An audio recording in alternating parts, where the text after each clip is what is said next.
দেখো তোমরা পিৎজা কম বেশি সবাই খেয়ে থাকো, বাট আমার মতন কেস হয়তো তোমাদের কারোর হয়নি। আজকে হলো গিয়ে আমি পাপার থেকে চেয়েছিলাম 174 রুপিস। প্রথমে চেয়েছিলাম 225 টাকা।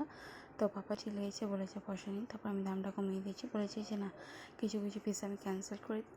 তারপরে হলো গিয়ে আমি করলাম 174 রুপিস। এখন দেখো, তোমাদের জন্য 174টা খুব একটা কম অ্যামাউন্ট হতে পারে।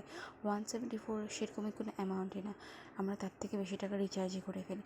কিন্তু 174 আমি জাস্ট খাওয়ার জন্য চেয়েছি আজকে, যেহেতু আজকে দিনটা হলো কি রবিবার। একটু খাবার জন্য চেয়েছি, আমার একটু খেতে মন করছিলো পিৎজা, যেটা সাধারণত আমার খাওয়া হয় না। বাট পাপা যে এরকমভাবে না করে দেবে, আমার মুখের উপর ডাইরেক্ট বলে দেবে যে তোর পেছনে বহুত পয়সা খরচা হচ্ছে, মেডিসিনের পিছনে, এসের পেছনে, আমি কিন্তু ভাবতে পারিনি যে এরকম করবে। পাপার এই কথাটা আমার প্রচুর সেন্টিমেন্টে লেগেছে। কিন্তু আমি হলো গিয়ে জিদ্দি কম না, আমাকে পাপা দিবে না খেতে তো কী হয়েছে, আমি আমার আত্মাকে কোনোদিনও কষ্ট দিই না। যাই হোক, আমার কাছে রিচার্জের পয়সা ছিল, সেই পয়সা দিয়ে আমি নিজের জন্য পিৎজা কিনে নিয়ে এসেছি 220 টাকা দামে। আর নিজেকে স্যাটিসফাই করলাম, নিজের আত্মাকে স্যাটিসফাই করলাম।